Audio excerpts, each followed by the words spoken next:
Only、Vero Moda、杰克琼斯这些品牌的衣服大家都穿过吗？或者你曾经买过这些衣服吗？如果都没有，那么恭喜你，你一定还很年轻。品牌哥还记得在上大学时，这几个牌子可都是商场里最火的大牌，能穿上他们的衣服，你就是人群中最闪亮的那颗星。在商场中，这几个品牌占据的位置也一定是最显眼的。有业内人士评价 ，Only、Vero Moda 和杰克琼斯就是拉动商场业绩的3驾马车。但当时间来到2024年的现在，再提到这几个品牌，大多的评价已经变成了土、贵、不好看。只是别看评价不咋地，人家可是正儿八经的纯血北欧品牌，来自丹麦的 Bestseller。凌志很早就开始布局中国市场，一度被称为中国最赚钱的服装公司。在2008年时便创下了超300亿元的销售。不过，如今凌志在国内的生意好像没那么好做了，不仅市场份额开始下滑，还曾大幅关闭门店。旗下品牌斯莱德在2022年甚至已全部退出中国市场。那么问题来了，凌志的衣服当初是怎么火起来的？今天消费者们又为什么不买单了呢？让我们把目光放到1975年的丹麦。这一年，老波维森和他的妻子接手了他的舅舅在丹麦小镇林克宾的一家服装厂。最开始，夫妻俩做的是服装制造，给别的品牌代工。过了几年，积攒了一些经验后，两人就在丹麦的第11大城市海宁，没错，在遥远的北欧也有一个海宁，开了自己的第一家服装店 Bestseller， 主要做女性时尚衣物。从开店伊始，夫妻俩就确定了自己公司的定位，跟随时尚潮流，做消费者买得起的时尚产品。翻译成白话就是模仿最流行的元素和设计，但价格亲民，薄利多销。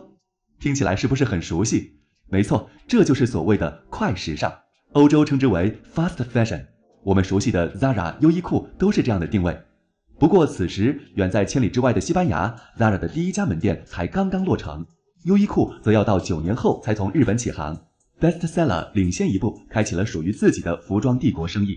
到了80年代中期， Bestseller 生意越做越好，开始了在丹麦乃至欧洲的大肆扩张。在扩张的过程中， Bestseller 没有主打一个品牌，而是采取了多品牌占据不同生态位的策略，成立了许多不同的品牌，分别针对男性、女性、学生、打工人等不同群体。如今我们耳熟能详的那几个品牌几乎都是在当时成立的。1987年 Vero Moda 成立，它是 Bestseller 的第一个女性向服装品牌。1989年杰克琼斯成立，第一家店开在了挪威的特隆赫姆，主打以牛仔裤、牛仔夹克为主的牛仔类制品。之后1996年 Only 成立，定位是比 Vero Moda 更年轻一点的女装。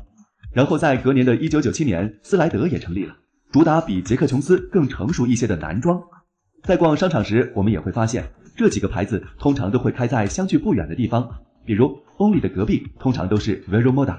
当年还以为他们是竞品，没想到人家其实是一家人，你的钱左右都逃不过 Bestseller。2000年，夫妻俩功成身退，把生意交到了28岁的儿子小波维森手上。小波维森呢也很争气，在他的带领下 ，Bestseller 逐渐成长为一家大型的跨国时装公司。目前 ，Bestseller 在全球大约拥有9000多家门店，遍布40多个国家，而9000家门店中又有6000家左右都位于中国。这里顺便说一下，这位丹麦首富小波维森，跟他老爸一样，小波维森也很有生意头脑。他很早就投资了目前英国最大的电商平台 ASOS， 是 ASOS 的最大持股人。而除了 ASOS 之外，波维森还投资了德国电商平台 Zalando、瑞典的 Klarna 等，甚至在服装业成功之余，波维森还顺便进军了一下地产业。他目前是英国最大的土地主，拥有苏格兰1%的土地。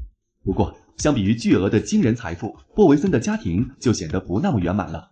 在2019年震惊世界的斯里兰卡连环爆炸案中，波维森的3个孩子在爆炸中不幸丧生。当时他们一家正在斯里兰卡度假。再回到 Bestseller， 前面我们说 Bestseller 在中国拥有超过6000家门店，甚至可以说波维森的首富地位很大一部分都是中国市场贡献的。那 Bestseller 是怎么想到来中国发展的呢？其实 Bestseller 进入国内这件事和波维森倒没什么关系。Bestseller 在国内的公司叫凌志中国，跟丹麦总部可以说是井水不犯河水，完全隔离。为啥会这样呢？这还得从2个丹麦人王佩德和丹飞说起。这俩人是童年好友，从小都对中国文化比较感兴趣。王佩德呢，更是典型的白人中国通，早年在哥本哈根上学的时候就学过中文。后来的工作也是做对华贸易这一块。90年代时，改革开放的春风吹遍华夏大地，国内经济迅速崛起，无数掘金人嗅到时代的风向，下海创业。1994年，雷军成为了金山软件公司的总经理。1997年，丁磊在广州创办网易。1998年，马化腾带着炒股赚来的第一桶金，在深圳成立腾讯。那是人们口中最好的时代，遍地是财富，遍地是机会。王佩德同样嗅到了商机，觉得自己应该在中国干一番事业。于是他和丹飞一起找到 Bestseller 当时的掌门人老波维森，提出想要把 Bestseller 的门店开到中国去。老爷子一想，虽然自己主要做西方人生意，但如果有人能帮自己开拓东方市场，也是一个不错的选择。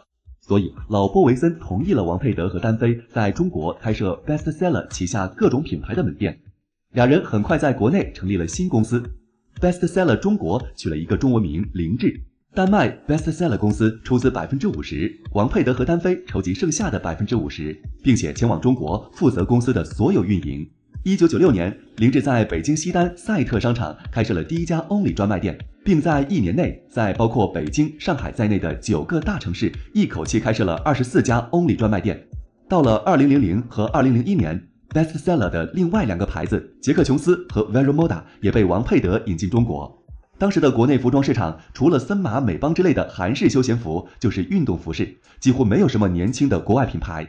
因此，带有独特欧式风格的 Only、Vero Moda 和杰克琼斯在市场上完全没有任何竞争对手，一经引进就成为凌志的销售主力，开始疯狂扩张。数据显示，2006年到2008年，凌志在全国超过300个城市开了超过6100家门店。啥概念呢？比当时肯德基的门店数还多好几倍。其中杰克琼斯最多开了1478家，总销售额超过300亿人民币。当时的零售业甚至有个说法叫做无凌志不商场。另外，凌志旗下的几个品牌很少打广告，因为王佩德认为店面就是最好的广告，所以他疯狂开店。而且因为手里握有多个服装品牌，凌志在和商场谈判时会把几个品牌打包起来捆绑销售，使得一家商场就可以开好几家门店，也使得 Only、Vero Moda 和杰克琼斯几乎成为了中国商场的标配品牌。此外，作为第一批进入中国内地市场的跨国服装企业，刚开始凌志走的是其他跨国公司的老路，直接从丹麦总部引进产品，不做任何设计上的修改就上市销售。但很快凌志发现，直接引进的产品价格较高，只有很少一部分消费者能承受，而且统一的欧版尺寸也不太符合中国人的身材。于是凌志开始根据对中国市场的了解，自行设计衣服，再利用国内丰富的劳动力资源，将生产加工环节全部外包到江苏、浙江等地，降低生产成本。一通组合拳改造下来，凌志迅速做大做强，在国内服装市场高歌猛进。可以说呀，如今的凌志除了血统来自丹麦之外，其实已经和丹麦没有任何关系了，它成为了一个非常本土化的国外品牌。我们如果分别看 Only 或者 Vero Moda 国内与国外的官网，其实能看出风格上还是有比较大的区别的。国外的产品看起来会更加简约，有设计感，风格也比较统一，而国内的服装风格似乎比较杂，几乎能看到当下所有的流行元素。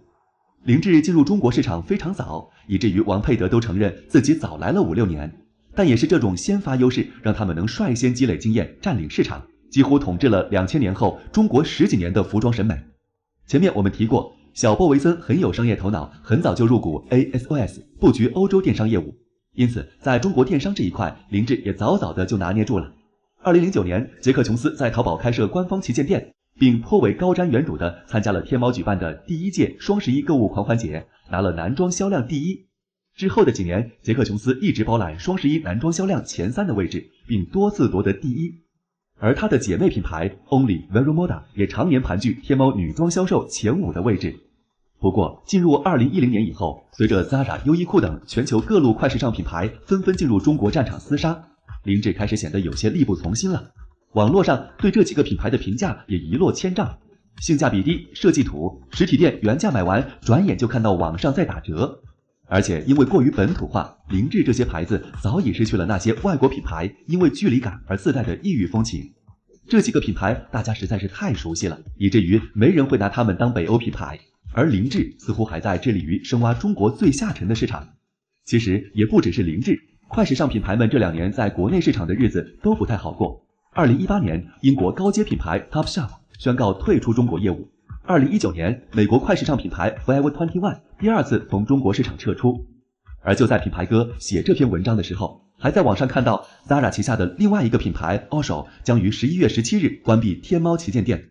这是 Zara 自19年宣布关闭 Bershka、Pull&Bear、Stradivarius 和 Utica 之后，又一次将品牌撤离中国市场。只能说市场真的是瞬息万变，无法适应就只会被淘汰。曾经的高瞻远瞩让林志拥有了10多年的黄金时代，但即便拥有入场早的先发优势和巅峰地位，没有跟上时代脚步的林志，最终也只能与曾经的霸主地位越来越远了。